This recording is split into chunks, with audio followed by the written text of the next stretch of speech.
我倒要看看你有什么本事。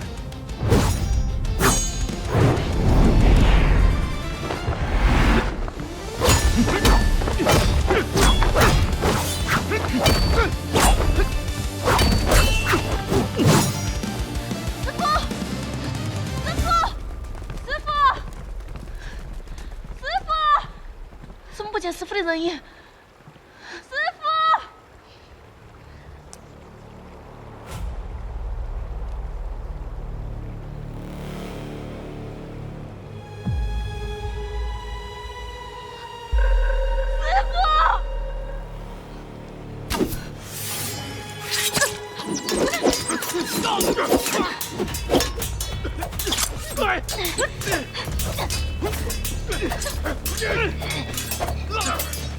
打光他们，一个不留！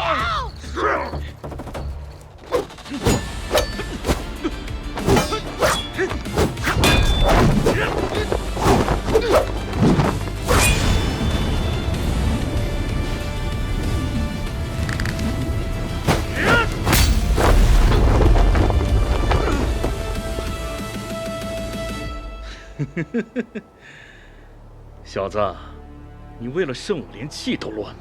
待你内功耗尽之时，你就跟待宰的牛羊无异。废什么话！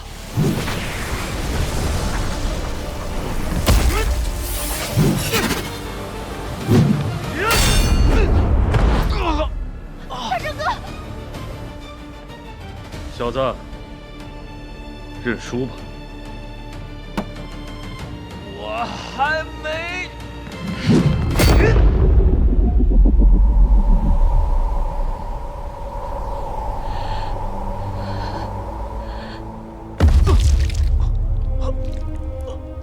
大圣哥！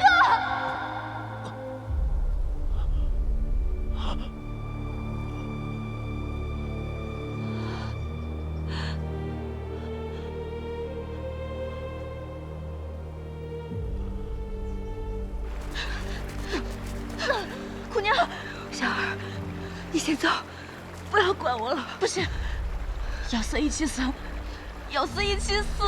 走。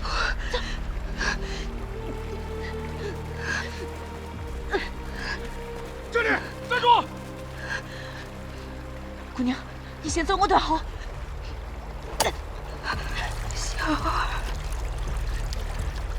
上。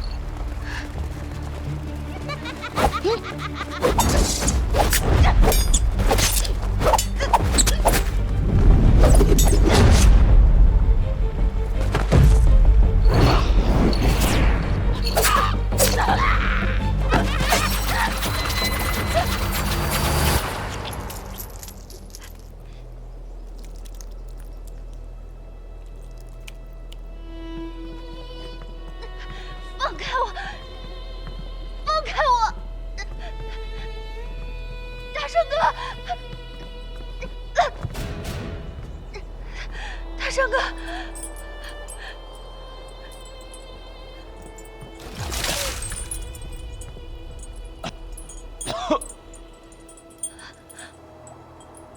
大圣哥！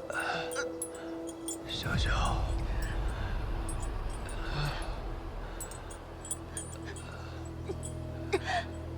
大圣哥！小小。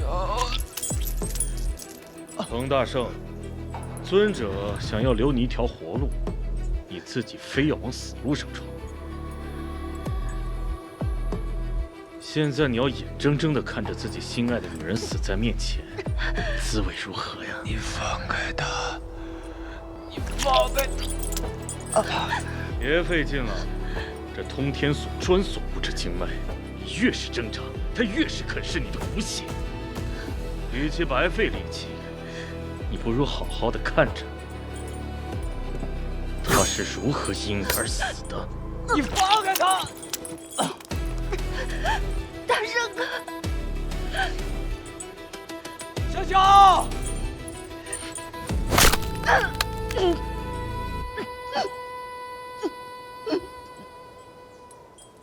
小小！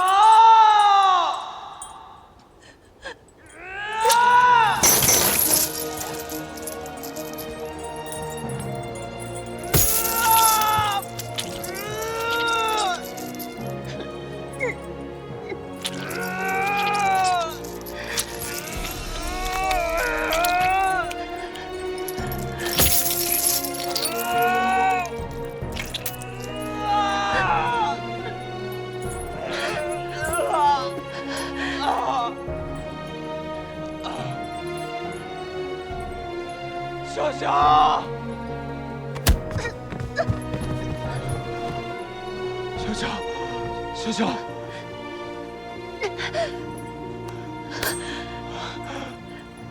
我求求你，别动他，我什么都能答应你。什么都可以是吗？把心挖出来，给我下酒。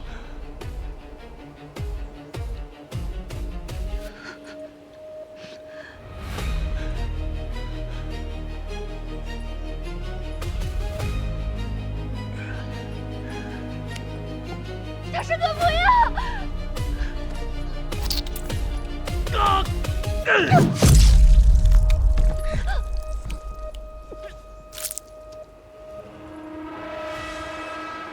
小小。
大师哥。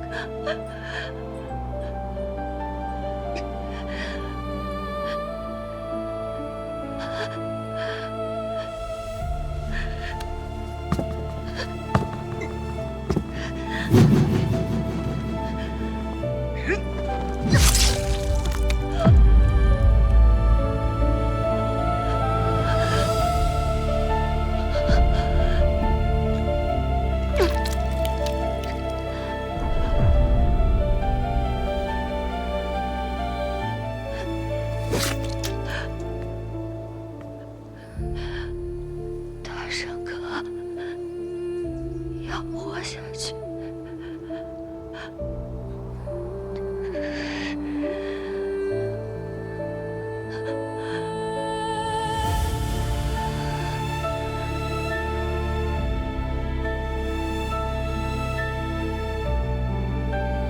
拉起来。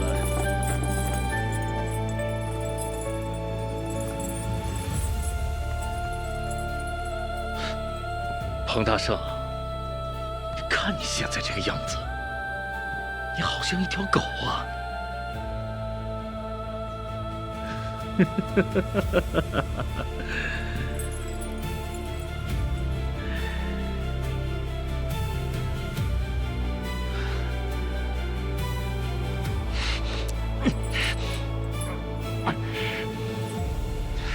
吃了它，吃了它，吃！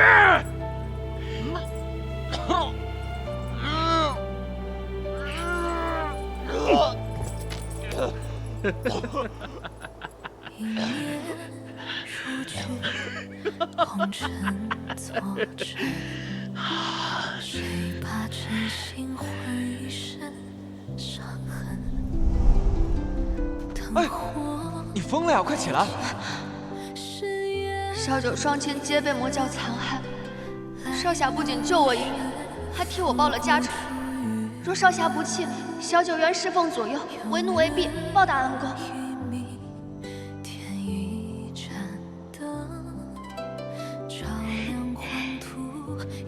大圣哥放心，小九定会帮你寻遍天下名医，一定会有人治好你的病的。现在仇人已经死了，大仇得报，你后面有什么打算？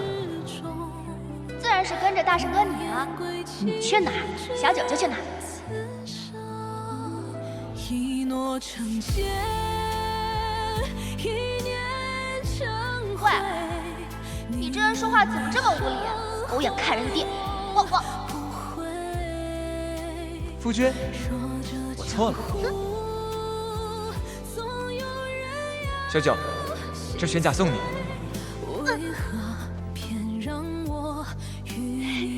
更何况，我早已心有所属。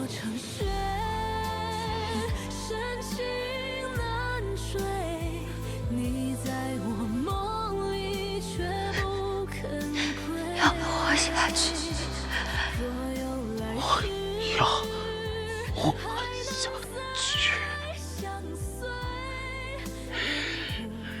都死到临头了，还在痴心妄想。啊，兄弟，我爹跟我说过一句话，叫活着意味着一切。今天我把他话送给你。彭大森，好好活下去，希望我们还有机会再见。大圣，为师只有一个要求，你要好好活着回来。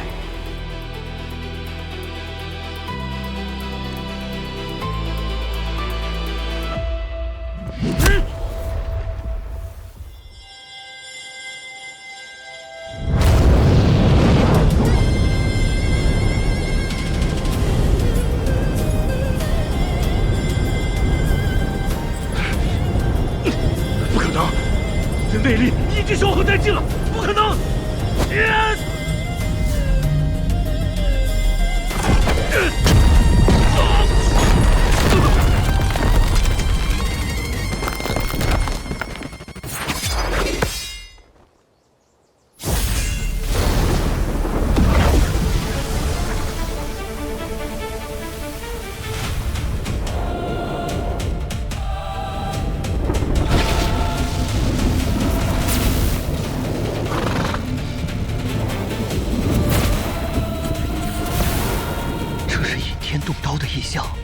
是谁竟有这般本事啊？爷爷，爷爷！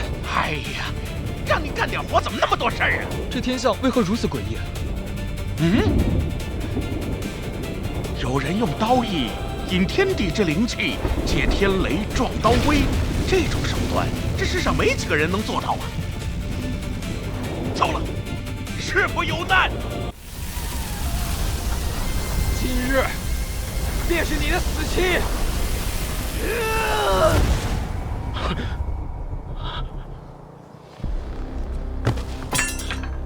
大圣，受死吧！天机玄甲！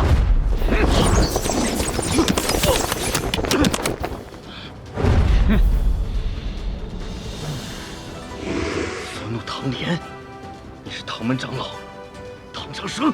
哼！既然知道爷爷的名号，还不赶紧跪下来受死！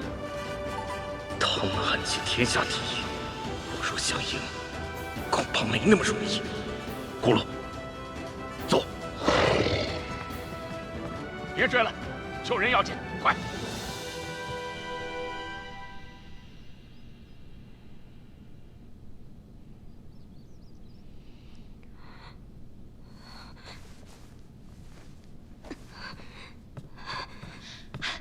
嫂女，你醒了！师父的遗体找到了吗？已经暗烈了。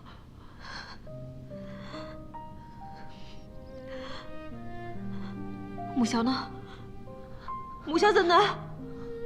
木生死，他怎么了？你快说！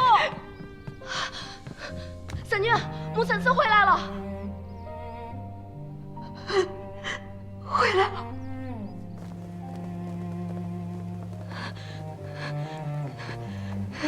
小儿，小儿，小儿，小儿，小儿，二位死。阿弥陀佛，老衲法号了得。我身边这位乃是武当派的清虚道长。我二人带领徒弟是去往姑苏的半路上碰巧救下了这位姑娘。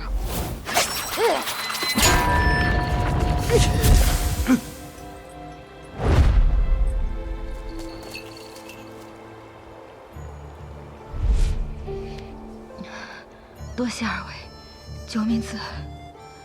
姑娘不必多礼，我二人还有琐事缠身，就先告辞了。阿弥陀佛。恭送二位。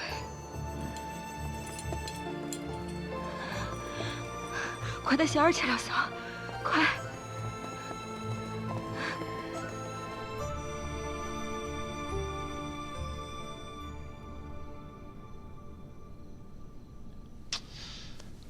哎呀，怪哉，真是怪哉！哎，不是唐老，我兄弟到底怎么样了？自从他吞完那个玉魄之后，他体内的灵力就如野火燎原一般，一发不可收拾。这要换做别人，这七经八脉早就烧得千疮百孔。哎，但是呢，他不但没被烧坏，反而更加的充盈，蓬勃愈发之象。啊，你的意思是我兄弟他无碍了是吧？哎，不是，恰恰相反啊！按照他这种脉象，他只有一种解释，就是他身体内正在炼化玉魄中的灵力。灵力一旦完全释放，他就会遭到灵力的反噬，经脉寸断而亡。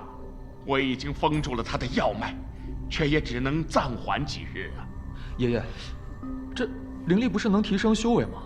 为何他还会有危险？对呀，没错，是可以迅速的提升修为，但是那也得细水长流啊，慢慢来呀。可是他迅速提升灵力，这就好比是什么？囫囵吞枣，拔苗助长，物极必反。再说他又是天生的绝脉，哎呀，真是雪上加霜啊！哎，唐老，我就想知道你到底有没有办法医治吗？按照我的医术呢，那已经是无力回天了。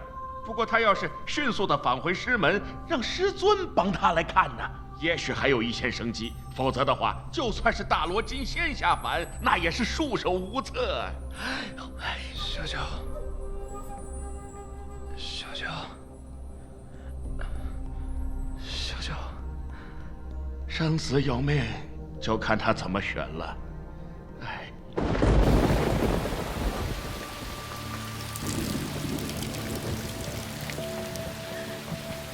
师父在天之灵一定会护着我们，他护着我们，谁又护着他呢？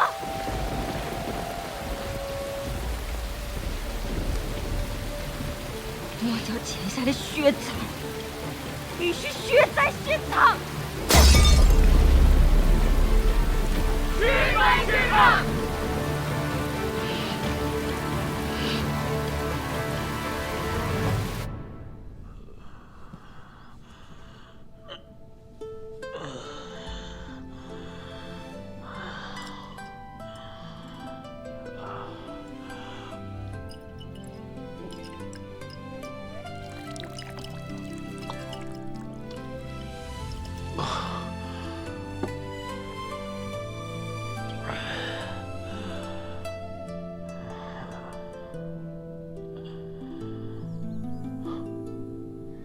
一年如炬，红尘作尘，谁把真心换一身伤痕？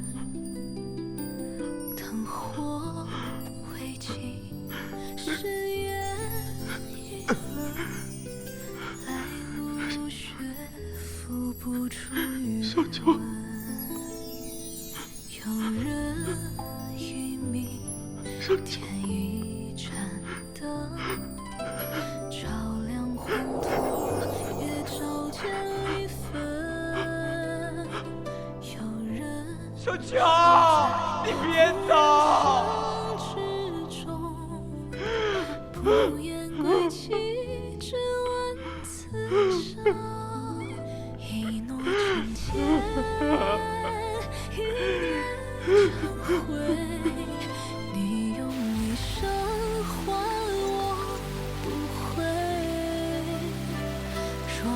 江湖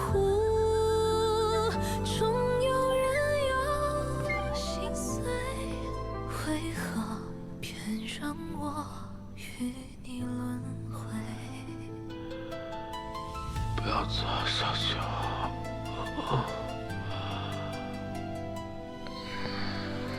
小九。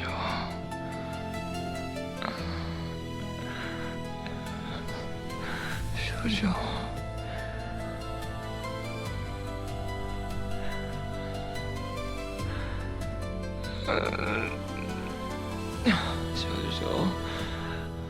小九，别离开我！小九，把一生藏进冷月孤城。小九，别离开我！小九，别离开我！一诺成仙，一念成灰。你用一生换。或许我永远都成不了你的心上人，可至少这一刻，我曾是你恋着的人，哪怕只是替身，也足够。为何偏让我与你轮回？花落成雪，深情难我早已心有所属。你在我梦里却不姑娘，你该不会是喜欢上他了吧？实不相瞒，我师父从小就告诉我，我是天生绝脉，注定的短命鬼。彭大神，好好活下去，希望我们还有机会再见。可这一世已无从改写。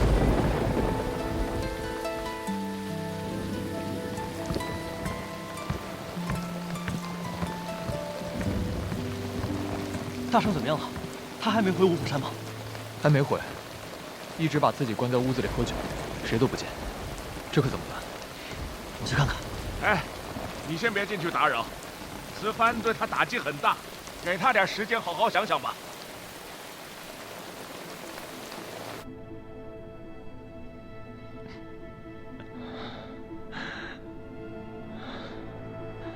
你这猢狲，可还记得与为师的1月之约呀？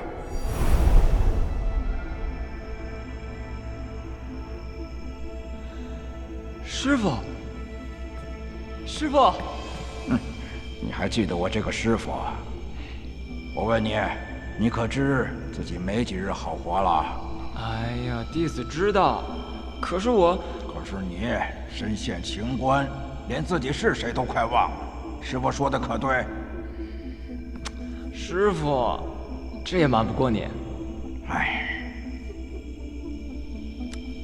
你下山带的丹药早已服尽，20岁生辰又近在眼前，你小命不要了。哎呀，师傅，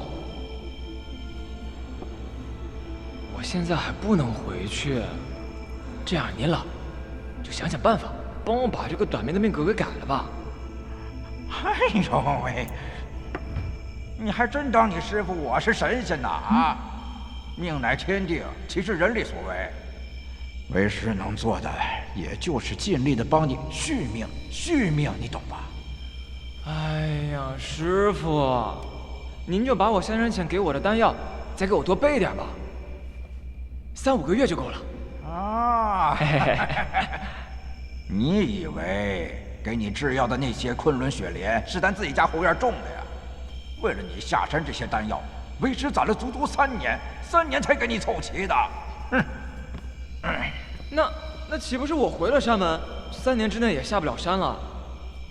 当然不是了，不是3年不能下山，而是你这一生都不能下山了。为何？从命格上算，20岁生辰之后便是你的死劫。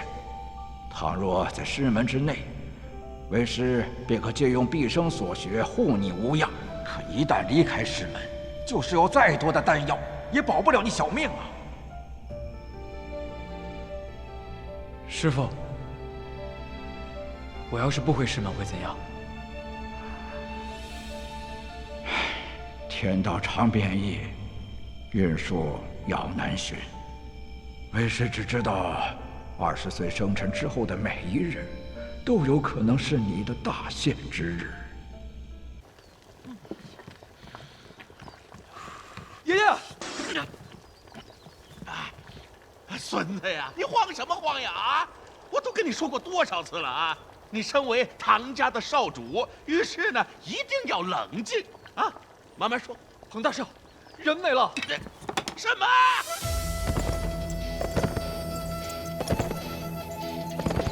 师傅，我决定不回师门了。为何呀？人活一世，草木一秋。可若是违心而活，就算得了长生又如何？大少，你可一定要想清楚了。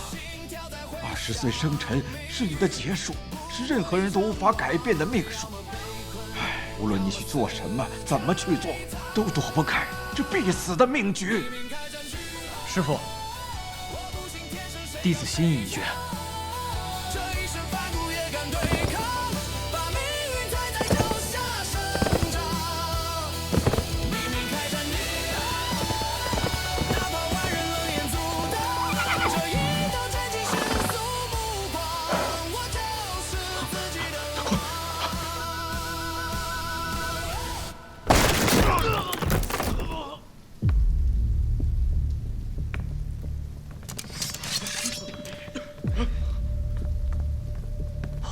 胜，你太平别院的圈套，你是故意引我去的吧？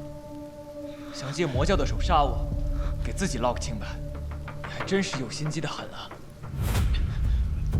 我听不懂你在说什么。不知道我在说什么，那你或许知道他说的是什么。张姑娘，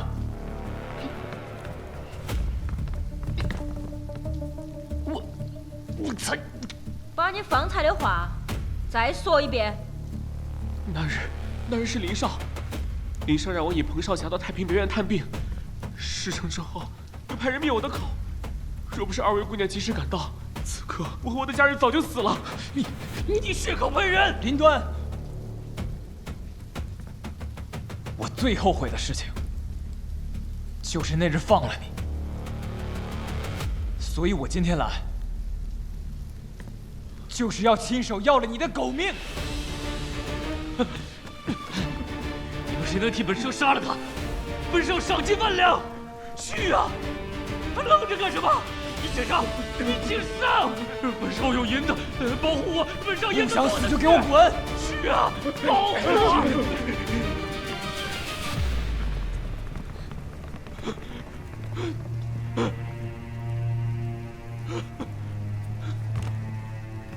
对不起，彭大侠，你别杀我！我林家的钱我都给你，什么田产、珍宝，还有我整个虎啸山庄，我都赔给你。我求你别杀我！小九的命，你拿什么赔？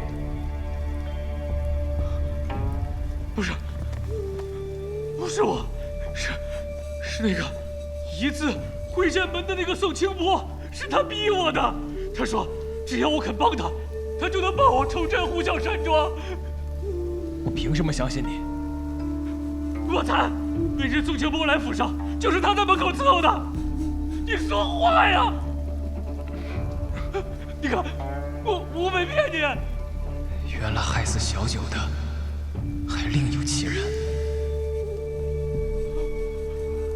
彭大侠，你同意了？宋清波，谢谢彭大侠，谢谢彭大侠。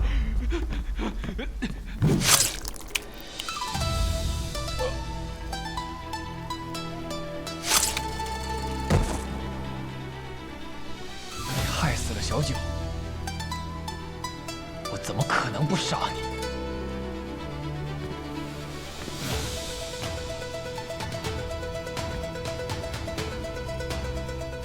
小人自知罪责深重，只求大侠能放过我的家人。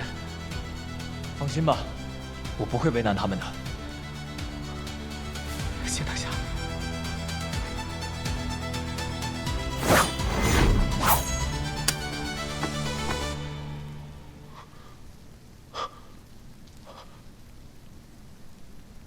你是因为家人性命被胁迫无奈而为，我不杀你。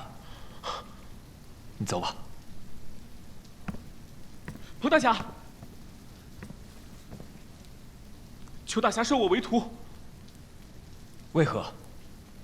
我自幼在林家打杂10余年，如猪狗般任人驱使，从未敢抱怨过半句。可他们那人拿刀架在我妹妹脖子上时，我才知道，没有本事傍身，就连家人都护不住。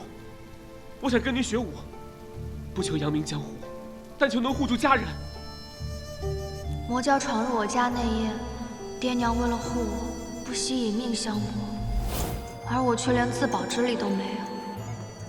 我时常想，要是我也能有大圣哥这身好本事，我爹娘是不是就不会死了？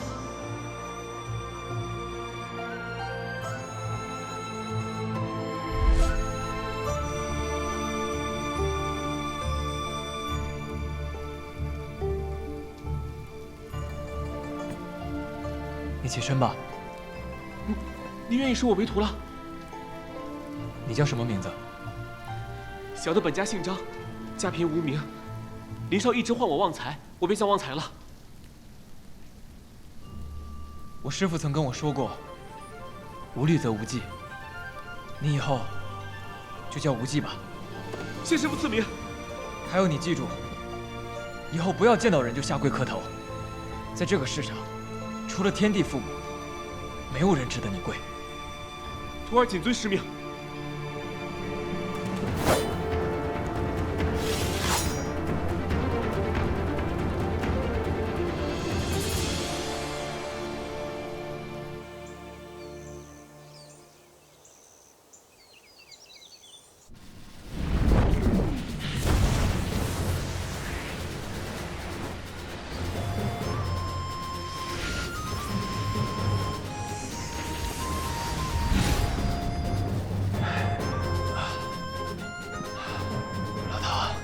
这鬼谷神针用的也是愈发娴熟了。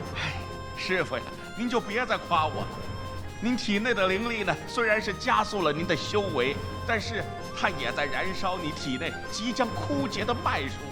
如果你再这么肆无忌惮、没有节制的用，一旦这个灵力攻到了你的心脉，就算是大罗金仙下凡，恐怕也是无能为力呀。小时候，师兄他们在外头练功，师父就让我回房间里读书，怕太阳晒着我，怕寒风吹着我，我就像一棵永远长不大的葳蕤兰草。可师父不知道的是，我更想做一棵野草。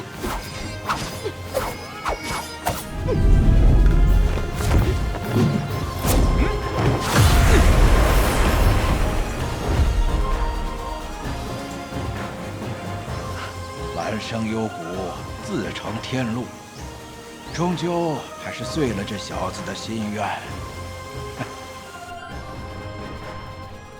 师傅，你真不打算回师门了？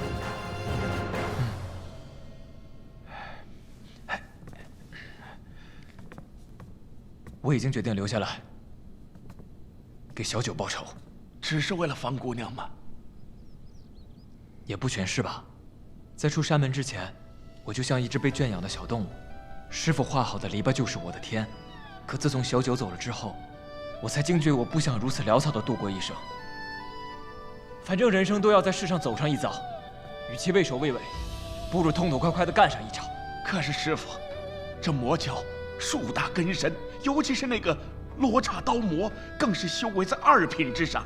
你虽然身有灵力，但是你这是拿命换来的呀！你有几成把握能赢啊？打得过要打，打不过更要打。就算只有1成的胜算，我也要舍命一搏。好，既然师傅决心已定，那我老唐也绝非贪生怕死之辈，我鼎力相助。老唐，谢了。宋清波有下落了。吴永祥今日召开武林大会，宋清波也在受邀之列。宋清波，师傅，你先听段姑娘把话说完。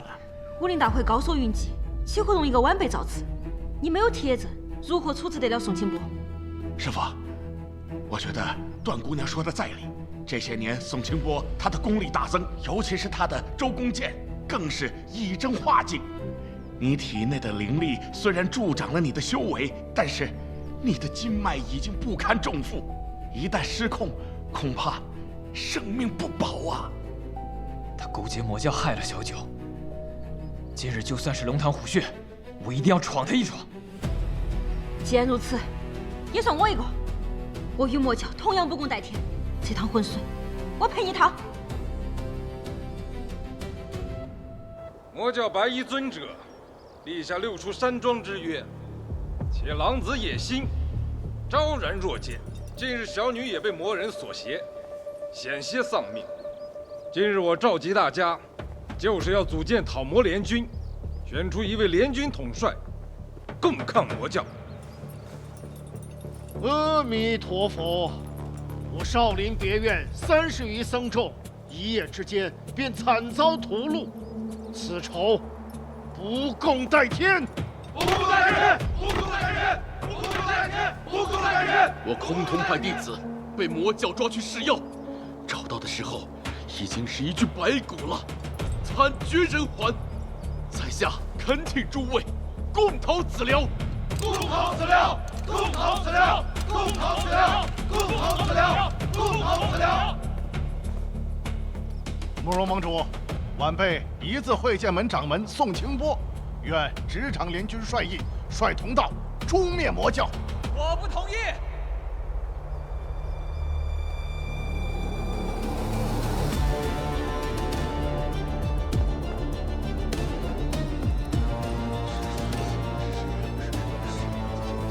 这位便是那永挫北邙双煞师徒的彭少侠吧？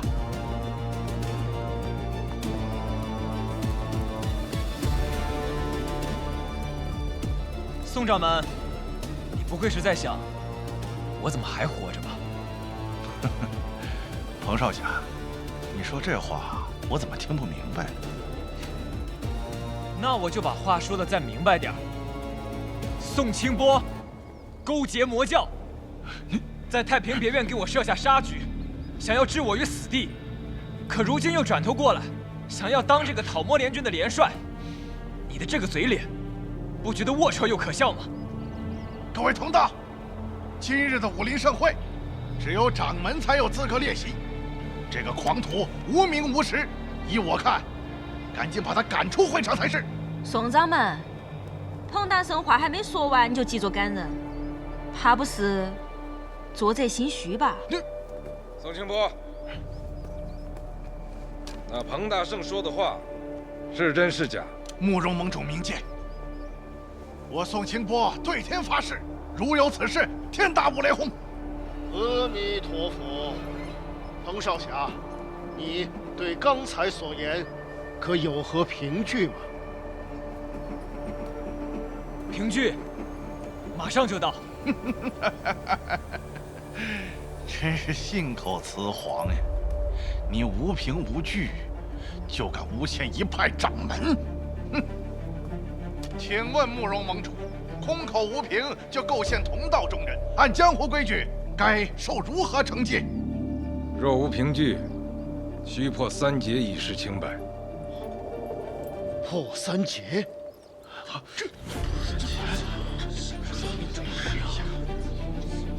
何谓破3劫？正所谓破3劫，就是空手接对方3掌。这3掌分别为势胆、明心、正道。若是事主能够接住这3掌，那么从此恩怨一笔勾销；若是接不住，也不准追究对方的责任。各位同道，今日的武林盛会，各位前辈悉数到场，正好给我做个见证。彭大圣，你敢不敢接我3掌啊？宋掌门如此着急，不会是想要杀人灭口吧？你胡说八道什么呢？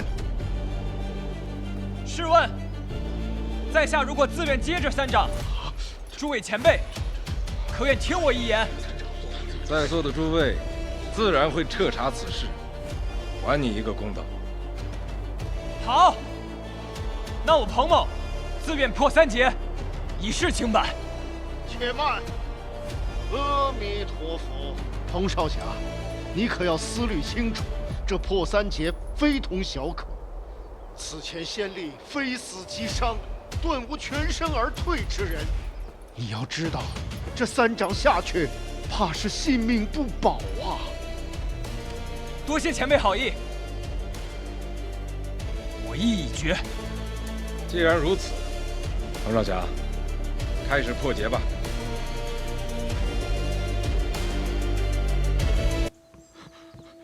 小姐，不好了，彭大圣去了英雄场。他去那儿做什么？听说他是为了去指证宋掌门勾结魔教，但又缺乏实质证据，现在正被逼着接宋掌门3掌，说是要以血肉之躯自证清白。宋清波的劈山掌阴狠毒辣，3掌下去定是性命堪忧，即刻备马去英雄场。可是小姐，家主吩咐您近日不得出府。爹爹那边我自会交代。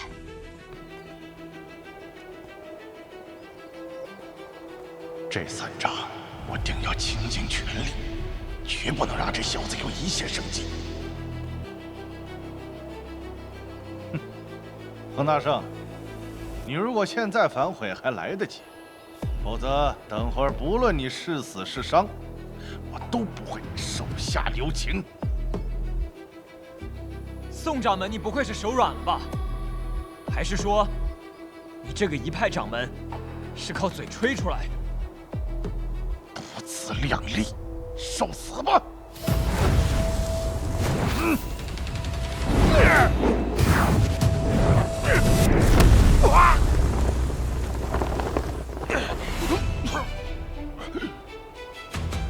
师傅，一字会剑门的劈山掌以刚猛著称。哎，宋清波对此功法练的那是炉火纯青啊！但是他不知道师傅你有灵力护体。师傅，你只要将灵力布于膻中穴，即便是他的掌法再刚猛，他也抵不过你体内灵力的1/10。彭少侠年纪轻轻，竟然凭借自身内力硬是扛下1掌，当真是人中龙凤啊！没死吧？宋掌门，你是在给我挠痒痒吗？还是说，你刚才没吃饭啊？小子，你仗着内力雄厚硬接我的劈山掌，不算数。亏姐只说不能出手，又没说不能用内力。宋掌门，菜就会些多练，何必在这儿强词夺理、贻笑大方？你，邓姑娘，放心。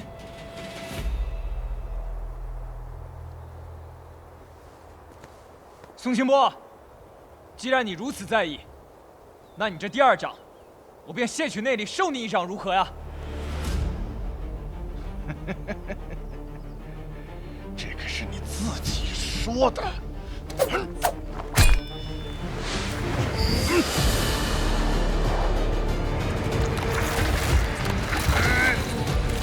这是何路掌法？怎么会如此怪异？宋清波，你这个指甲黑的仿佛那个鹅爪风，要不然回去找个大夫看看吧。邱掌门，请看，这并不是掌法，而是爪法。方才宋掌门在凝气之时，双手指锋如钢钩，分明是将掌力逼成了爪形。这等阴毒路数，绝非正道不学。没错，这乃一字会剑门的禁术，掌心淬有西域奇毒，便会心脉寸断而死。师傅呀，这第2掌我就不知道你如何接呀。我师父常说，这刚猛如洪涛，柔转似流水。这洪涛再烈，只要遇到这绕山的流水，也得乖乖改道。哼，我倒是要看看，等会儿还能不能笑得出来。这1掌，我要让你尝尝心脉断裂的滋味。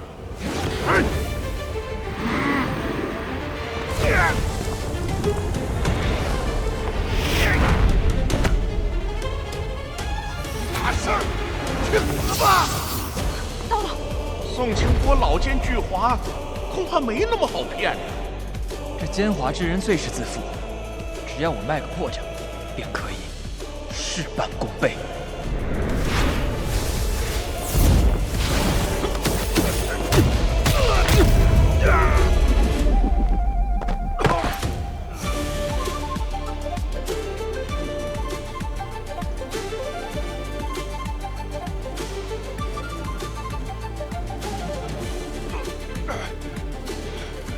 能？你明明已经卸去内力了，怎么可能？武功可不只有刚猛这一条路可以走。堂堂一派掌门，不会连这个都不知道吧？方才彭少侠的一隐一闪，看似轻描淡写，实则每一分力道都顺着宋掌门的掌风流转。呵呵，当真是深得武学三昧啊！彭少侠小小年纪就有这般见识与身手，将来在武学一道上的成就，怕是不可限量的。小子，你使诈！分明是你使诈在先！你刚刚的掌法阴毒至极，明明想要置我于死地，站着不动让你打，那才是愚不可及。宋清波，你一把年纪了还说别人出钱使诈，丢不丢人？阿弥陀佛，宋掌门，方才老衲看得真切，的确是你先坏了规矩。宋掌门，你现在只剩下了最后一掌了吧？闭嘴！岂有此理！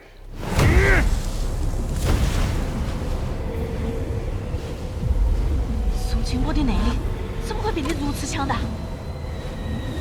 宋掌门这是用真气逼出体内的实邪煞，但掌心的黑雾便是纪年煞气所化，沾上则经脉寸断，便是金刚不坏之身也难扛住啊！真没想到，短短1年时间，宋掌门的修为竟然进境如此之快。看来彭少侠这次是凶多吉少了呀！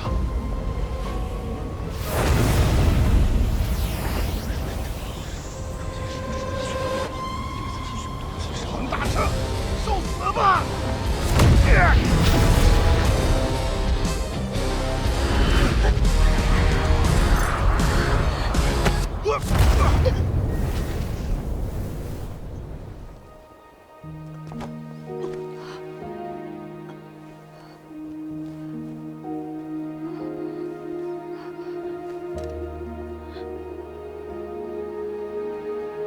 慕容姑娘，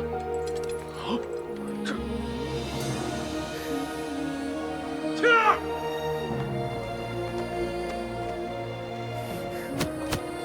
青儿，青儿，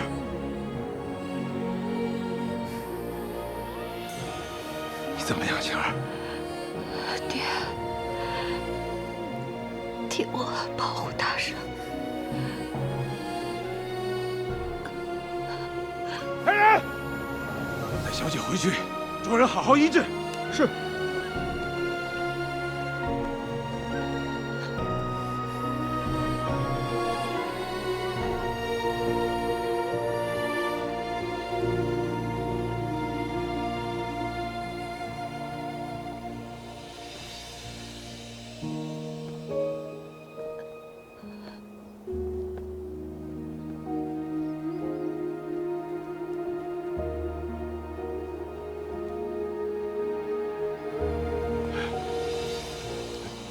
慕容盟主，刚才在下抽内掌的时候，已经卸掉了80%功力，想必不会危及到令爱的性命。求您大人有大量，莫要迁怒在下。继续吧。是。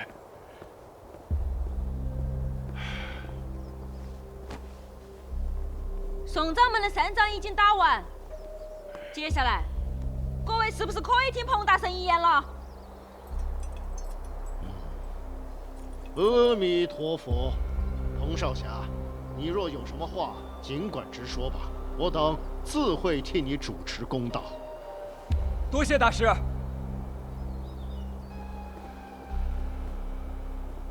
我想问宋掌门，近日武林各派遭魔教屠戮的例子不胜枚举，但为何你这个一字会剑门总能独善其身？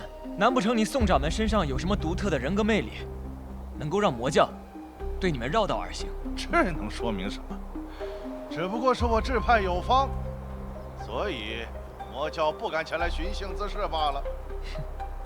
好，那我再问你，近1年来，武林当中的一些小门小派被魔教屠戮之后，你宋掌门为何总能第一个赶到，收敛门徒，并为分舵？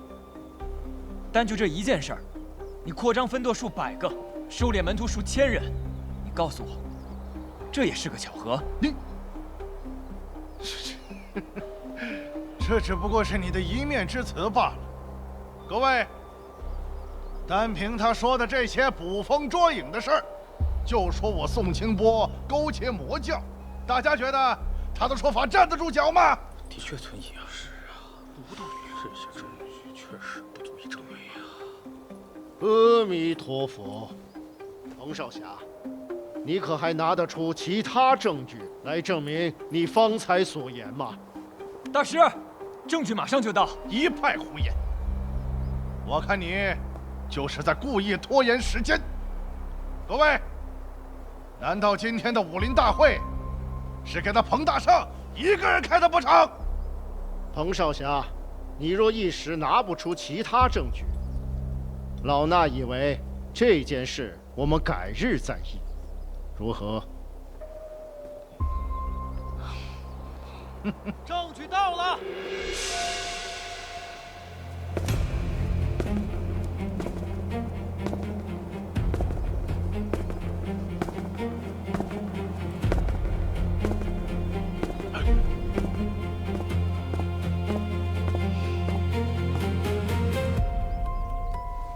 各位前辈，此人就是你们要的证据。晚辈本是依次会剑门中弟子，前几日曾亲眼目睹宋掌门与魔教要人会晤，因担心被掌门灭口，这才连夜逃离姑苏，逃奔江北。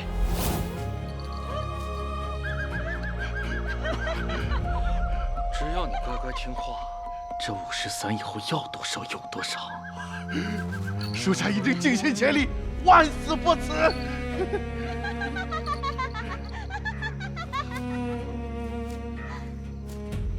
弄霄楼近日有探子得知，有依次会剑门的弟子逃亡到江北，将此事告知于我，我连夜把他带回姑苏，当面指证宋清波。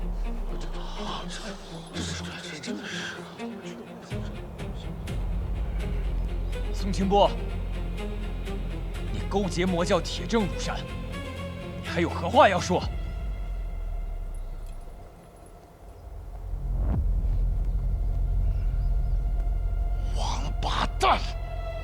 如果不是因为你，老子早就登上了联军统帅之位。你为何存心要坏老子好事？你唆使林敦害死小九，今日我必要你血债血偿。是吗？好，那就得看你有没有这个本事了。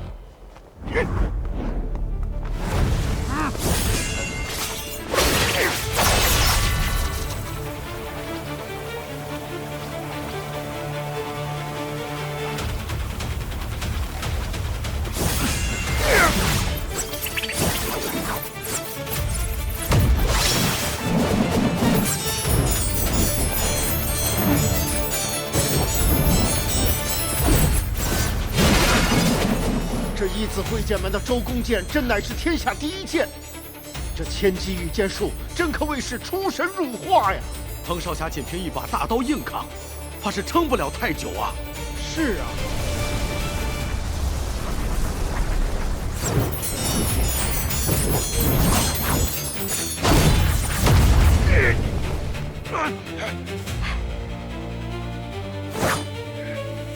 小兔崽子，看来老子还真是小觑了你。没想到，老子的周公剑都奈何不了你。什么狗屁周公剑？我看是你人脸皮够贱。哼，牙尖嘴利。既然你这么着急投胎，那老子就成全你。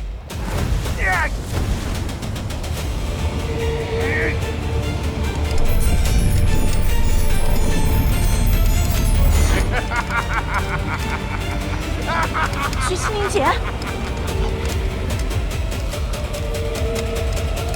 没想到宋清波的周公剑已练至登峰造极之境，就连这最后一重的聚气凝剑也让他参透了。老衲听说，这聚气凝剑之术乃是聚集毕生罡气所炼化而成，虽有毁天灭地之势，但同时也会耗费巨量真气。看来这宋清波是要拼死一搏了。彭大圣，认命吧！今日便是你的死期！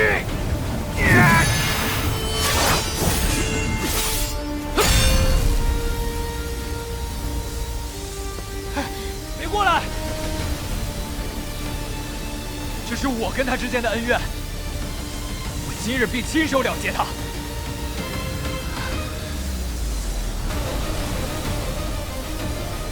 天生绝脉又如何？必然一死又如何？我的命，我自己说了算。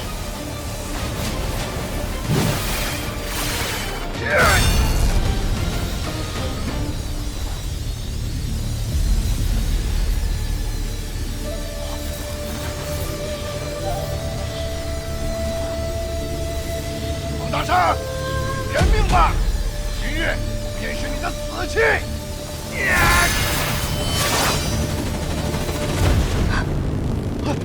横扫千军！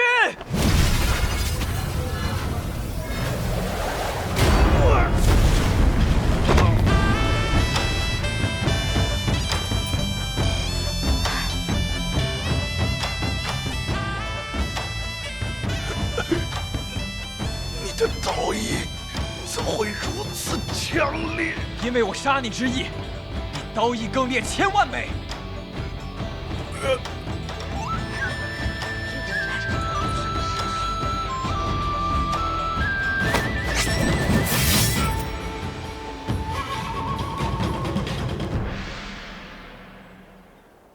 小九，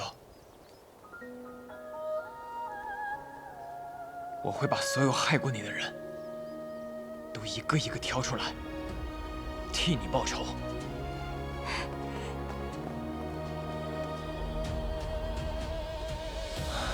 阿弥陀佛，真是善恶终有报，天道好轮回呀！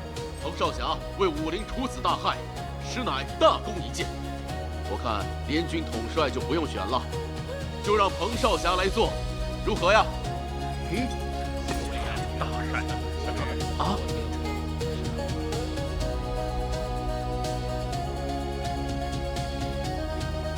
且慢，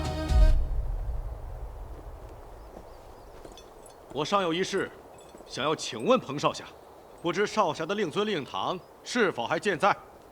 酋长们，你问这些做什么？自古江湖之中，身份便是根基，还望彭少侠能够如实相告。我尚在襁褓之时，便被我父亲送回山门，从此再没有见过我的双亲。也就是说，彭少侠无法证明令尊的身份了。彭少侠，邱某无意冒犯，只是若你连自己的身世来历都说不清，又怎能让众人安心将身家性命托付于你？哦，别！我今日来此，只是为了报仇，并不想当什么联军统帅。况且仇人已死，便不再多留，告辞。我能证明他的身世。20年前，魔教荼毒中原，无数江湖豪杰战死。为了抵御魔教，各大派组织联军围攻魔教总舵不死海。不知各位可否还记得那次大战？阿弥陀佛，老衲曾有幸与少林前方丈一同参与过此战，而今仍记忆犹新。我记得当年，那魔教教主白衣尊者竟凭一己之力力克8大派掌门，8大派高手竟无一幸免。那等威势，至今想起来，还令人心头发寒呐。此战在下已有所耳闻，听闻大战过后，白衣尊者已是强弩之末。恰时慕容庄主与一位来历不明的彭大侠尚有一战之力，二人乘胜追击，合力将白衣尊者打下幽冥谷的万丈深渊。从此以后，白衣尊者杳无音信，而魔教如丧家之犬，再也没有掀起过风浪。你们说的对，只是有一点不同。当时我被白衣尊者重创，根本无力再战。是你说的那位大侠，他以一己之力将那魔头打下了万丈深渊，他也因此耗尽了真力，命不久矣。慕容庄主为何突然提起这桩20多年前的旧事啊？是啊，你口中的那位大侠，他本名叫彭真，曾经与我是结义兄弟，而他与你们眼前的这位彭少侠关系匪浅。那次大战之后，彭大侠自知时日无多，为了保护他的骨肉不被魔教寻仇，他便决定将他在强暴之中的儿子送回他的师门去寻求庇佑。在他做出这个决定的时候，曾经求我誓死守护这个秘密，因此我才隐瞒至今。慕容前辈，你到底想说什么？我要说的是，彭大侠师门就是你现在所在的五虎断刀门，而你彭大圣很有可能就是他存在这个世上的唯一骨血。这彭大侠的儿子。可是慕容前辈，如果我父亲跟我同出一个师门，那我师尊为何要骗我？这个问题简单，无非是他怕你为父报仇，去与魔教为敌，怕你重新走上你父亲之死的覆辙。比武招亲那天，我看到了你佩戴的玉魄，我清楚地记得，那是我彭真兄弟的贴身之物，而你也说过，那是你父亲留给你的信物，从你的年龄来推断，也恰好吻合。试问大家，这世上焉有如此巧合之事？不过师傅，我爹是个什么样的人啊？他就是仙师祖最器重的一个门外弟子。20年前把你送到山门，就再也没出现过。不过既然他把这玉魄留给你，想必定有深意。机缘到了，自会清楚。难道这就是师傅所说的机缘？阿弥陀佛，慕容庄主乃是当年那场决战的亲历者，所述言之凿凿，定然非虚。彭大侠舍生取义，听起来真是让人肃然起敬。早闻彭大侠之名，如雷贯耳。如今见喜子封骨，方知何为虎父无犬子啊！各位掌门，列位同柴，大家请看这块英雄碑，这上面的碑文乃彭大侠当年亲手所撰。这上面写着：“侠非逞凶，乃护苍生”，也成为后世武林的纲要。当年彭大侠以一己之力守护了武林的安宁，如今他的骨血就站在我们的眼前。试问，如果让彭大侠的儿子担任这个联军的统帅，大家是否觉得妥帖？哎呀，有道理。阿弥陀佛，当年彭大侠舍身未到，而今彭少侠又为我武林除一大害，我少林自当鼎力相助，推举彭少侠为联军统帅。我空统绝无异议，有彭少侠领军，定能继承彭大侠之志，荡平魔教余孽。我昆仑派也支持，高江派支持，我好，既然大家都无异议，从即刻起，各派挑选精锐，组成联军，由彭大胜任统帅。明日发兵6出山庄，剿灭魔教，还我武林一个朗朗乾坤。诛除魔教，为我武林；诛除魔教，为我武林；诛除魔教，为我武林；诛除魔教，为我武林；诛除魔教，为我武林；诛除魔教。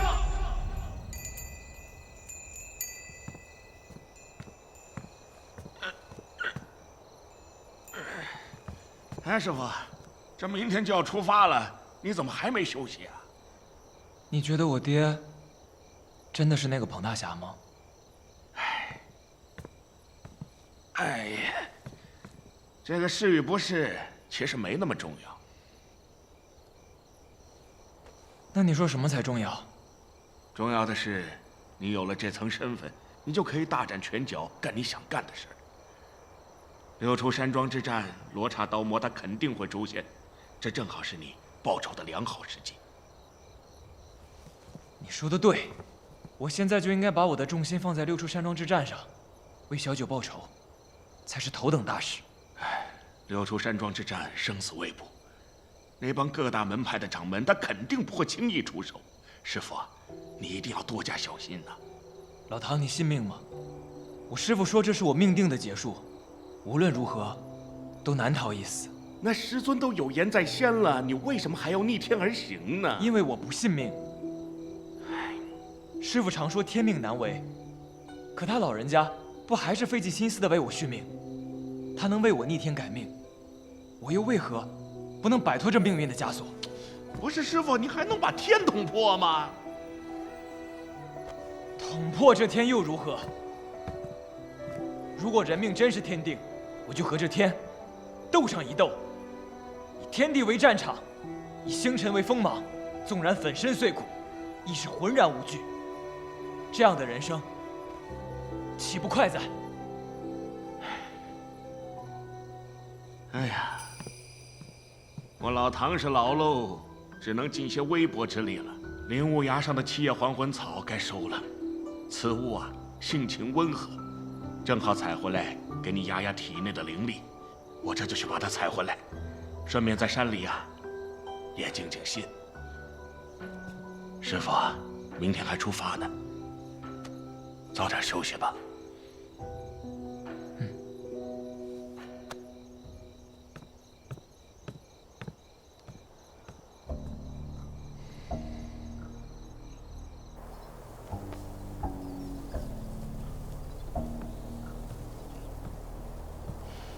爹，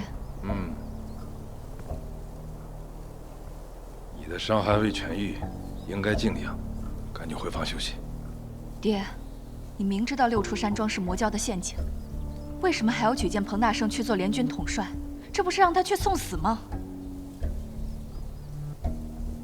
爹做的这一切，实在是为了你。为了我？爹能看得出来你现在喜欢他。可是他偏偏出身低微，难以与你相配。佛素金身便可居于庙堂之上，他若是泥胎，连自身都难保。我捧他做这个统帅，实则是在给他铺路。可那日在武林大会上，爹说她是彭大侠的遗孤，难道这是假的吗？晴儿，你给我记住，他彭大圣是谁不重要，重要的是你现在心里有他。他若再不识好歹，我能给他塑金身，也能给他拉下神坛。可彭大圣毕竟救过我的命，我不在乎他是什么身份，我只要他平安。糊涂！比武招亲那日，他敢当众悔婚，就凭这一条，就够爹杀他100次。要不是他在这些少侠中还算出类拔萃，你又对他产生了情愫，你觉得爹能让他活到现在吗？若此次去六出山庄，他被魔教之人所害怎么办？那也是爹对他的考验。他若是能经得住考验，那说明他有实力与你相配。若他要是不敌被杀，那是他命不好。一个命数不好的人，怎么配得上我慕容香的乖女儿呢？爹，行了，赶紧回房歇着。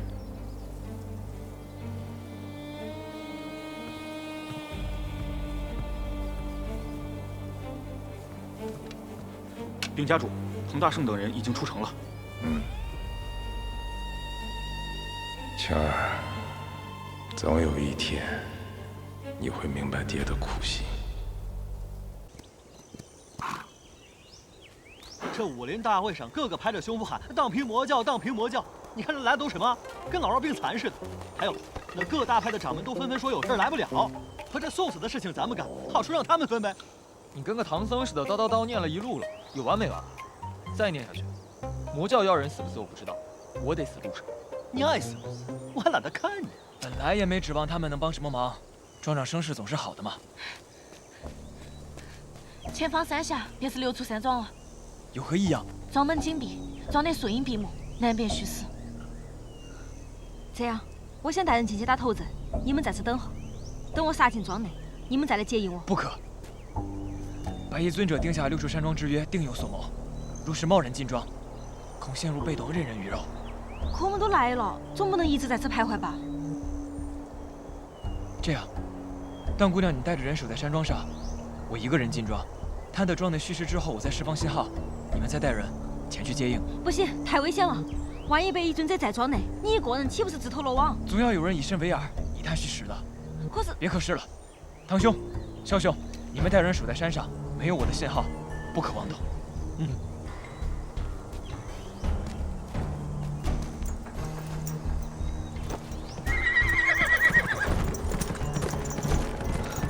小儿，你带我叫弟子在此留守，我要进庄一探究竟。知道了，姑娘多加小心。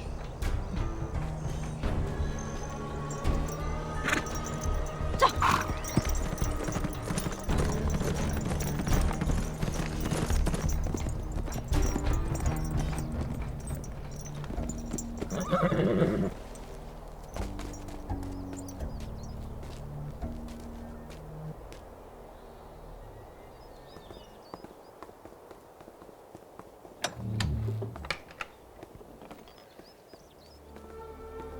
这流出山庄怎么瞧着像是座勾栏？我们不会走错了吧？二位贵客风尘仆仆，车马劳顿，主人已准备琼岩洗尘，请跟我来。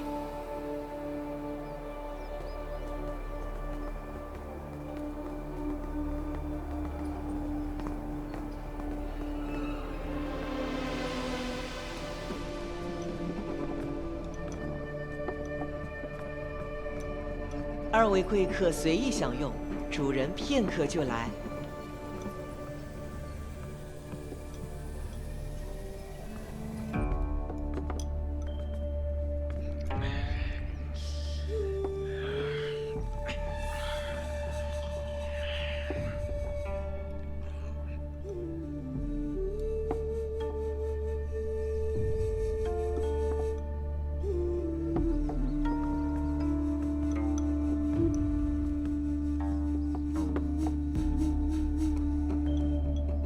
这六处山庄竟内藏玄机，真巨楼就藏在其内。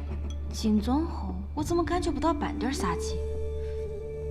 但却总感觉有点怪怪的。小心为主。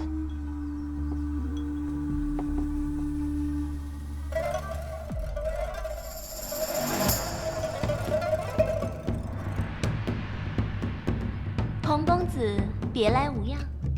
那日花车一别，奴家可是日日思念呢。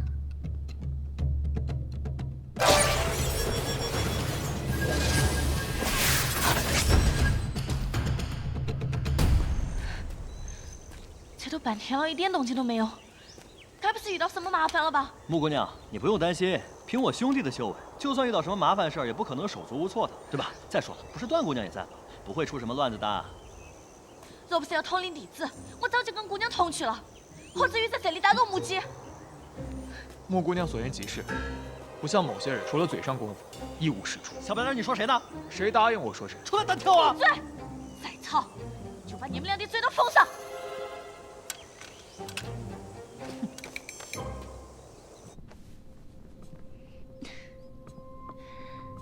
你笑什么？奴家记得上次见面时，公子身旁跟的可是位娇俏可爱的小娘子，如今倒是换了一位飒爽泼辣的侠女。不曾想，公子貌似敦善无欺，实则是一个始乱终弃的薄幸了。你胡说什么？只要你肯归顺尊者，想要多少美人没有？那你且说说，你家尊者想让你说些什么？如今武林各派各怀鬼胎，弊政层出。公子身怀异禀，想必一是不堪与宵小为伍。尊者可助公子拔除宝座上的荆棘，一统江湖各派，扶立公子成为名副其实的武林共主。条件呢？条件很简单，公子只需俯首为臣，拜尊者为尊师，从此江湖太平，万事皆休。你的尊者是想让我做他唯命是从的提线木偶？公子说笑了，凭我家尊者的实力，一统江湖只是时间问题。捧你坐上高位，实在是看重公子的才干，求贤若渴。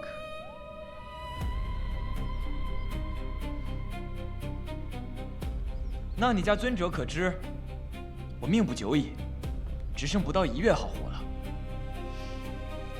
公子，你当真觉得你是天生绝脉，注定难逃一死吗？你都知道些什么？尊者说过，你的命局本不该绝，只要你肯顺从，尊者可助你根除绝脉之症，永享富贵。你家尊者到底是谁？这个问题，我比公子更想知道。奴家自14岁起就入了这真趣楼，就从未见过尊者真容。只要你肯答应尊者的条件，你既可以成为睥睨众生的武林共主，又可以摆脱天煞命局的桎梏。试问对你而言，这世上还有比这更好的条件吗？听起来确实是很诱人。这么说，你答应了？恰恰相反。彭大圣，你可知道拒绝尊者的下场，只有死路一条。我本就是将死之人，能在死之前跟仇人做个了断，我也是赚了。不识抬举，那就是要怪我。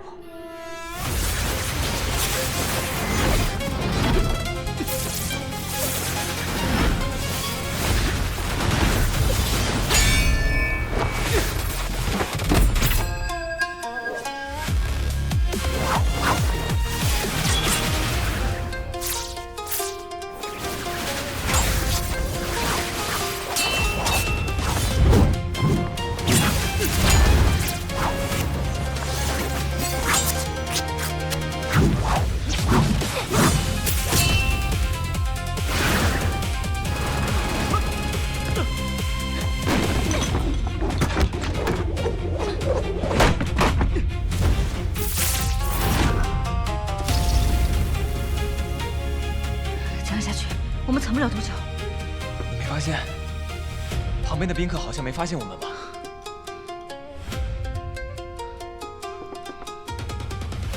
出此怪异。一会儿我吸引他们的注意力，你寻机而动。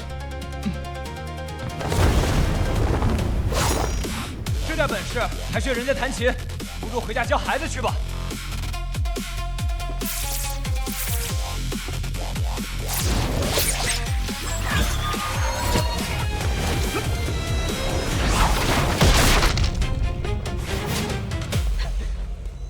木姑娘，我知道你很急，但你先别着急嘛。是啊，木姑娘，你若不在的话，五毒教弟子无人统领；若是魔教妖人突围，我们岂不是手足无措？巫毒教弟子听令。在。从现在起，你们就归唐嫂做号令，听明白了没？哎，使不得，使不得！木姑娘，你们五毒教规比他们暗器还多，我一个外男，哪敢乱指挥啊？哎呀，这也不行，那也不行，那你们说咋办？我去抓那一探究竟，完了你们等我信号再跟过去。你啊，能行吗？木姑娘无需担心，打自然我是打不过的，可论跑的功夫，那可是一流啊！嗯。哎，若是让他抢了诛灭魔教的首功，那我唐门岂不是白跑一趟？哎，这两个呆子还真是一对冤家。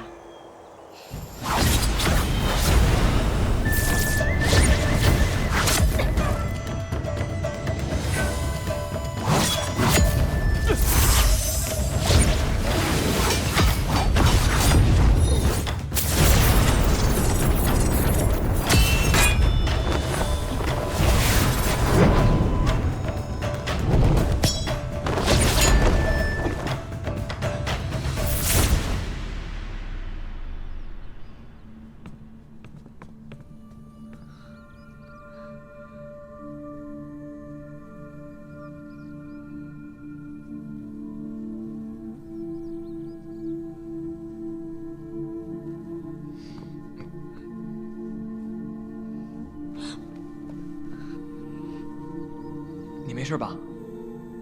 没事。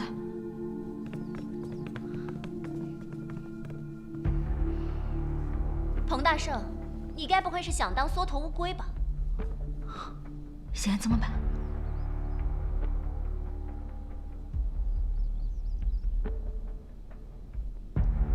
只能赌一赌了。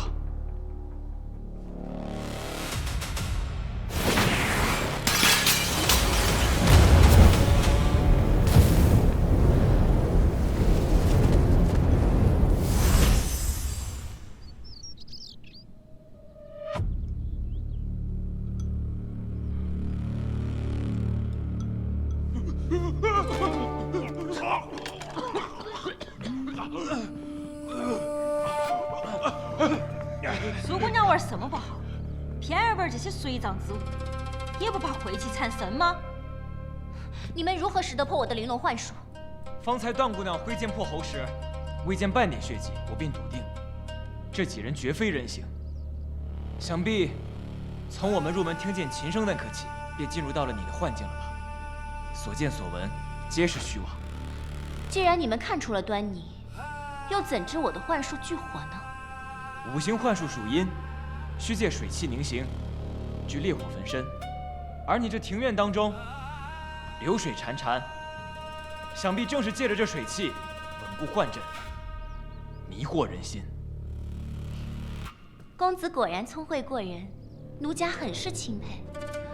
不过，奴家的幻术从未加害于人，只不过是利用人性的贪嗔痴怨，还施彼身罢了。苏爷爷，你以正确了的勾栏艳女，招引侠客入厝，再用幻术迷其心智，将他们收归己有，害得多少人家破人亡。如此下三滥的手段，你还敢说自己从未骗人？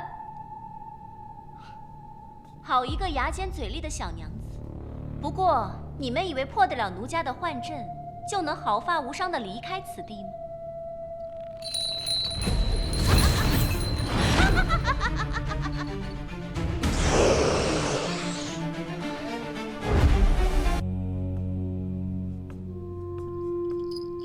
唐公子，几日不见，倒是越发俊朗了。老婆子我可是一发喜欢了。这么喜欢小爷我呀？那当我的刀下亡魂如何呀？小子，待会儿我就把你变成我最得意的尸魁，到那时候，看你的嘴还硬不硬。老妖婆，我今日定要取你性命，为我师父报仇！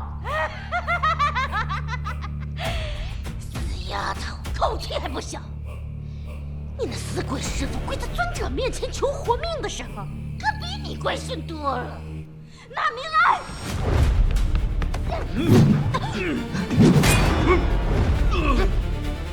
罗刹刀魔人呢？让他滚川受死！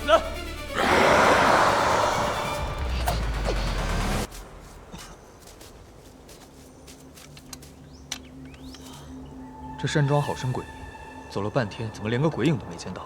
能见到鬼才怪！我方才让你从正门走，哎，你不走，你偏要走后门啊！好了吧，迷路了吧？你开心了？哎，你这说的什么话？从正门入庄如此招摇，魔教妖人又不是瞎子，岂不是自投罗网？汤少主说的好在理啊！那你不妨再说说，我们现在应该怎么办？为今之计，唯有分头行动才是上策。若是发现异常，就以3声哨声为号。只是务必小心，若是发现萧兄，萧兄，萧兄，萧兄！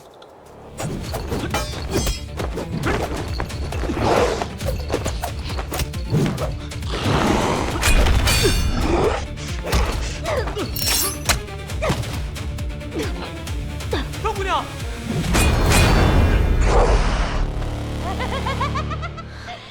就凭你，你师父又如何？临死之前还不是跪着求我们魔教放过你们五毒教？那模样跟一条死狗没什么区别。我杀了你！你师父临死前还中了我的尸骨毒，我亲眼看见他躺在地上，是满地打滚儿，那五脏六腑被我的蛊虫给咬的，化成了一腔血水。临死前还哭着求我，饶过青瑶，饶过青瑶，好不可怜呐！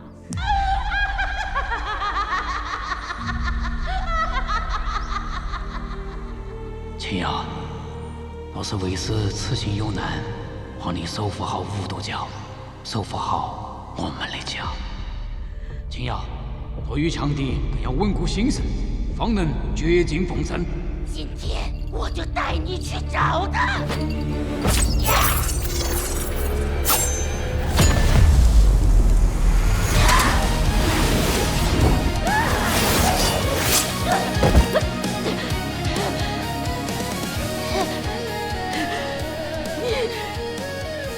破镜了！拜你所赐，我才得以破镜4品。这一剑是为我师父讨来。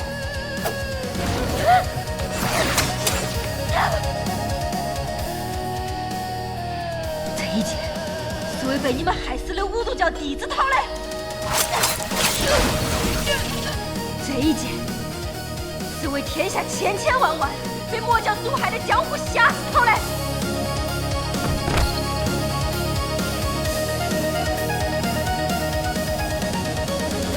师父，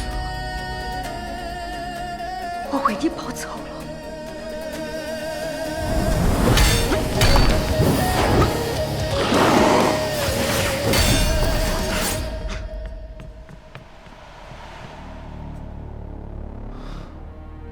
终于肯现身了。不过是死了个女子罢了，不值一提。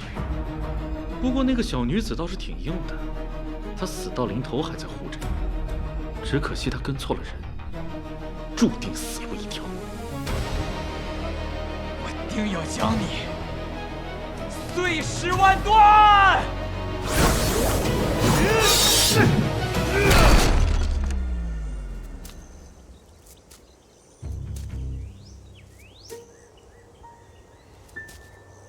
三司堂，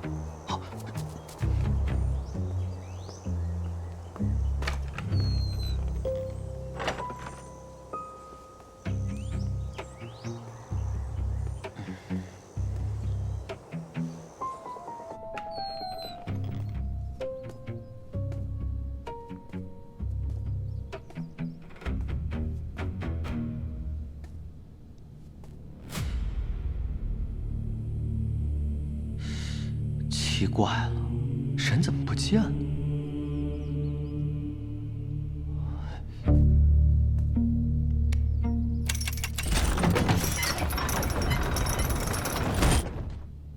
难不成这条路是通往魔教圣坛的？我真是个天才！啊！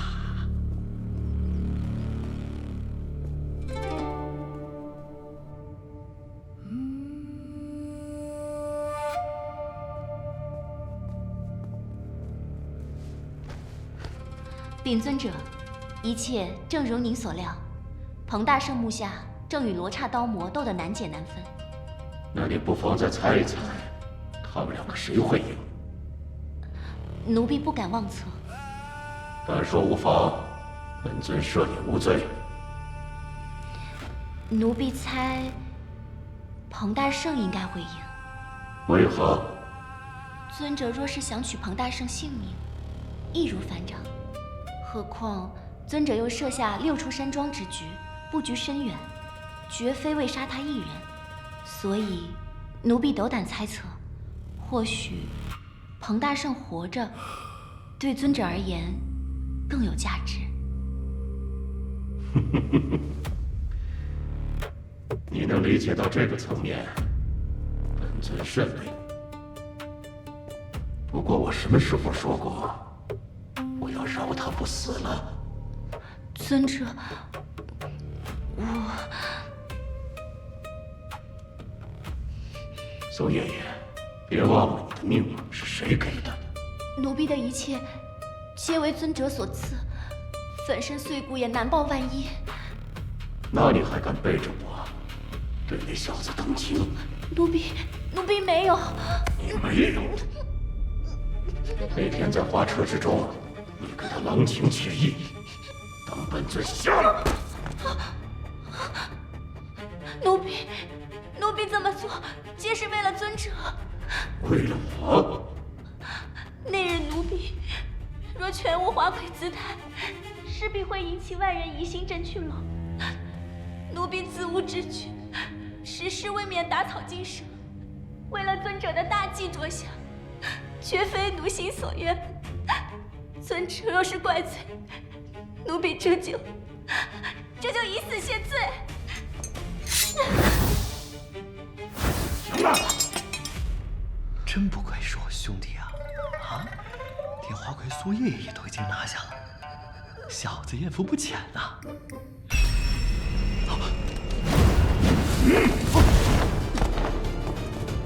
何人敢闯本台？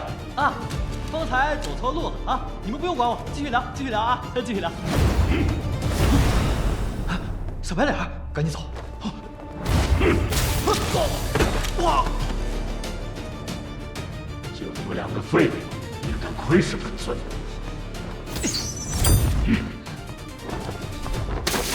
别追了，地下的石杖坛乃本尊的煞气所化，他们两个人不可能活着出来。随本尊去看看外面的情况。是。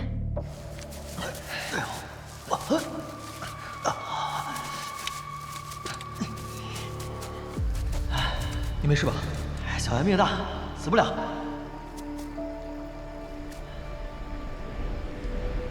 如果没看错的话，这些杖里应该是煞气所化，沾之必死。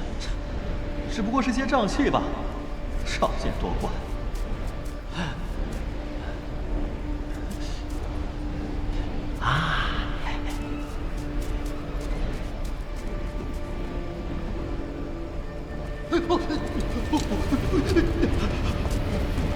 小心！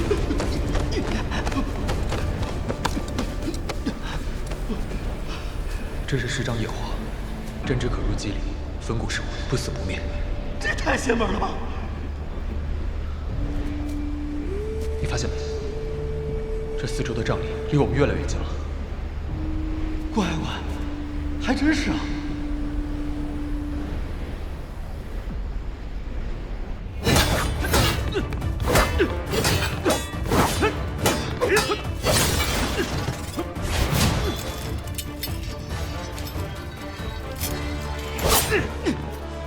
小子，凭你的威猛修为也敢与我对招，当真以为我罗刹刀魔的名号是白叫的？管你什么刀魔剑魔，我只知道，我今日必杀你！哼，小子，几日不见，刀法精进不少。既然这样，就让你见识一下什么叫真正的刀道。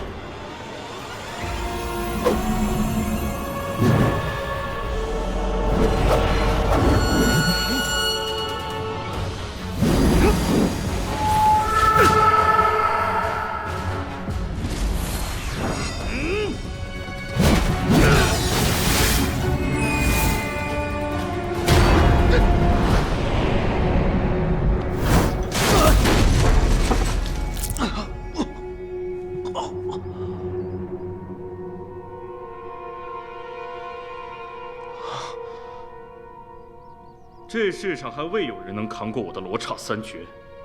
你的奇经八脉已断，你至多还有1个时辰可活。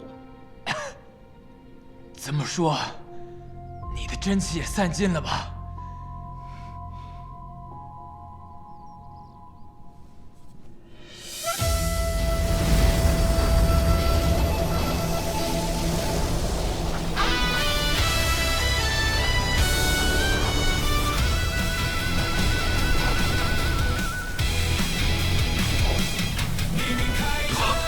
不可能！我分明已经打断了你的奇经八脉。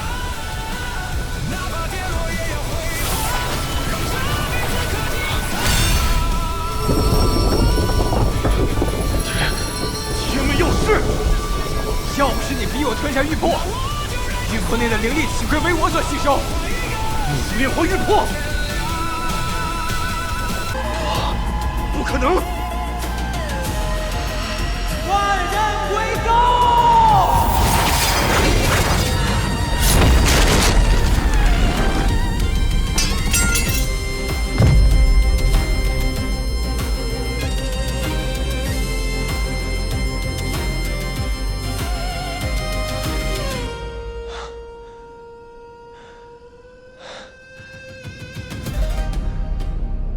小小，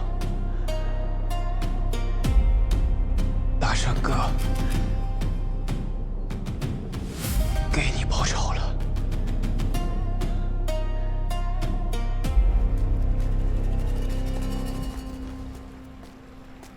别找了，我都已经找过了，出路只有瘴疠下的水潭，跳下去也是死路一条。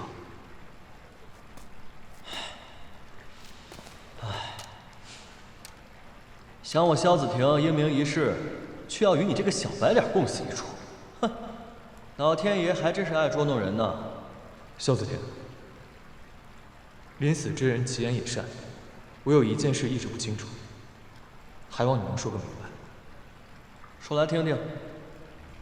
你为何对我敌意如此之深？难道真如旁人所言，只因我在江湖少侠榜上霸榜3年，而你一直是千年老二？屁！唐风，你也太小看小爷我了。那个什么破榜单，我压根儿就没正眼瞧过。那是为何？你当真不记得了？也对，你当时年纪还小，自然不知道详情。10年前，我娘得了一场大病，我爹得知，只有你们唐门的秘药千机饮，才能救我娘的命。后来，我爹带着我们去往唐门求药。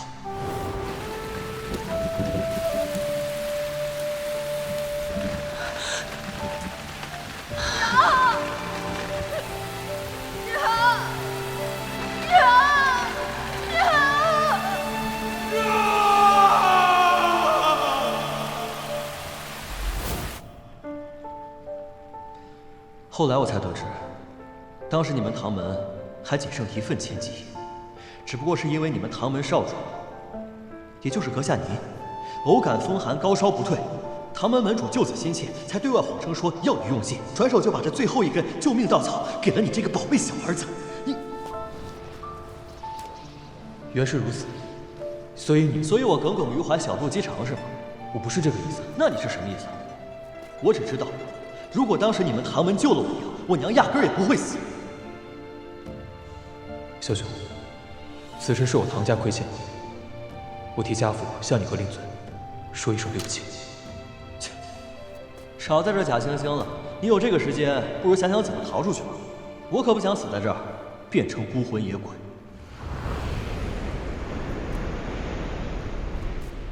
想要逃出去，也不是全无可能。这师瘴性喜嗜血，若是有人能以血为引，吸引瘴裂汇集，另外一个人便可趁机跳入潭水，顺着水流找到出口。你为什么不早说？你干嘛？愣着做什么？还不快走！你疯了！萧子，千机饮虽能治褥疮，却含剧毒。家父当年不给，是怕你母亲体虚受不住。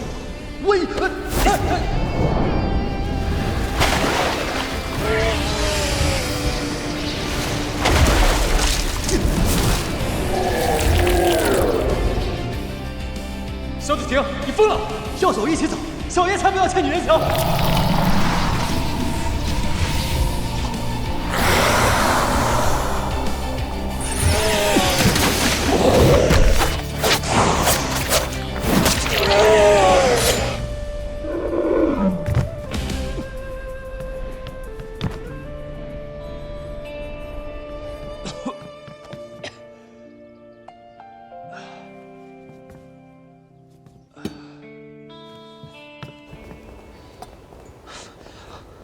彭兄，彭兄，你没事吧？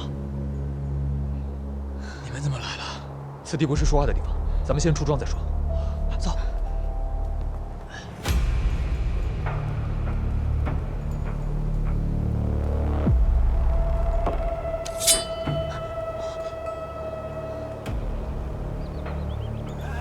你们两个还真是走了狗屎运，落入本尊的石杖坛，还能活着爬出来。老妖怪，你那什么狗屁石杖坛是放屁崩出来的吧？臭不可闻的！找死！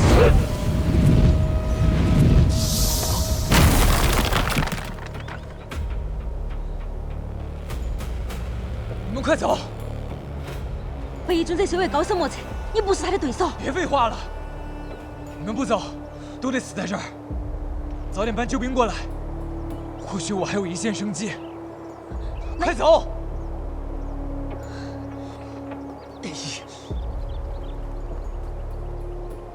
洪大圣，你来了。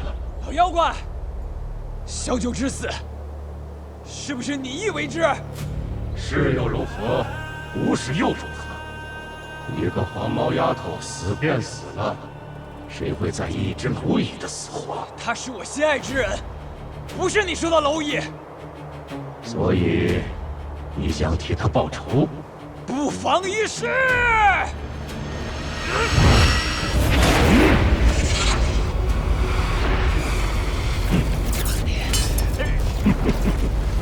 一个天生绝脉的废物，也敢与本尊为敌，真是螳臂挡车，蚍蜉撼树。有本事你是杀了我！洪大圣，临死之前你就不想知道本尊为何要费尽心机布下此局吗？老妖怪，凭你的修为，想带着魔教称霸武林，不过是时间上的问题。你的野心恐怕不止于此吧？说下去。六出山庄之战，你早就料到各大门派掌门会保存实力，袖手旁观，但你依然设下此局，实则是项庄舞剑，意在沛公。那你不妨猜猜，这沛公所应何事？你早就猜到我会击败罗刹刀魔，所以你一直坐山观虎斗。六出山庄之战，看似是局，实则是饵。你不过是为了让各大门派放松警惕，大费周章，恐怕不是只为了一个武林盟主之位吧？好一个冯大圣，竟能将本尊的算计猜得8、9不离10。江湖各派心心念念的武林盟主，在本尊眼中视如草芥。本尊真正要做的，是令天下武林归于一统，成为万世顶礼膜拜的武道之神。武道之神，老妖怪，就凭你一个杀人如麻的邪门歪道，你也配？你等凡夫俗子眼中的武道，只局限于武林这一小小的方寸之间。我要的是令天下武林归于一统，更是我要成为武神之道。冯大圣，你可知道，若是集天下顶级武者的精元于一身，就可以打破天地玄关，与天地同寿。你如此处心积虑，就是为了吸尽天下武者之精元，助你突破生死玄关。准确的说，他们只不过是我成神之路的祭品。现在你知道了这么多，你觉得本尊还会让你活着出去吗？你若想杀我，你早就杀了，你何苦等到现在？你还需要我活着出去，才能够让各教掌门深信你们魔教不堪一击，连我这样的无名之辈，你们都奈何不得。你就这么自信本尊不会杀你？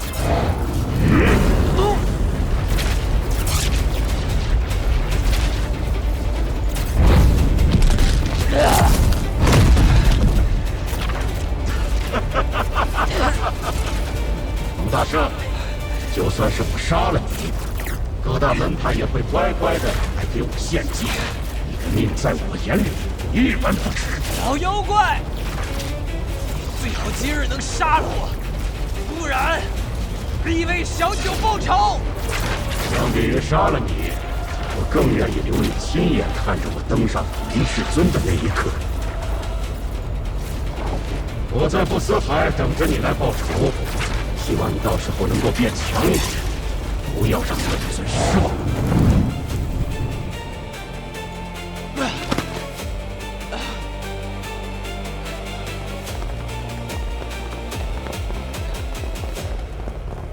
彭兄，彭兄，彭兄。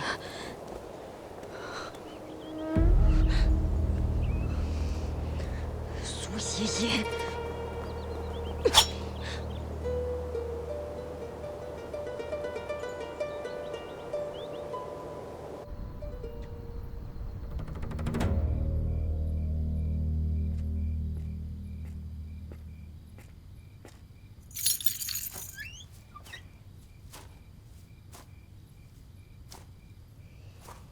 若你是来审我的，就请回吧，我无话可说。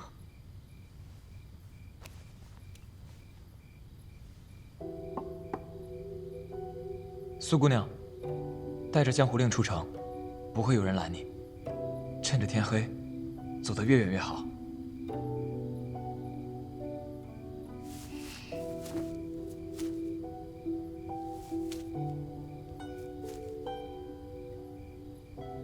你就这么放我走了？我只想知道一件事儿：白衣尊者到底是谁？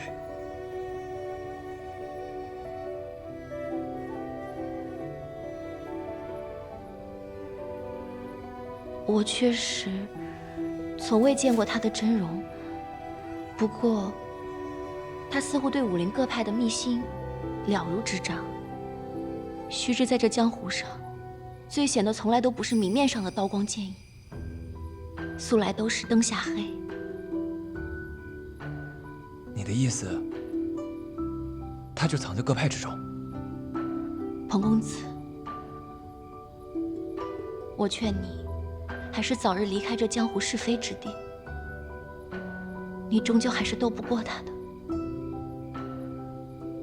多谢苏姑娘好意，你赶紧走吧。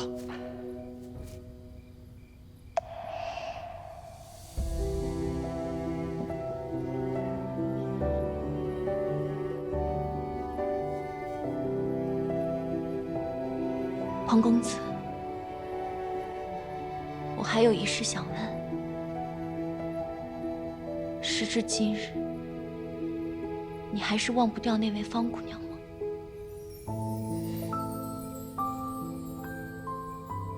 如今已经阴阳两隔，就算我忘不掉，又能如何呢？若你还能再见她一面呢？我素来不想欠别人的，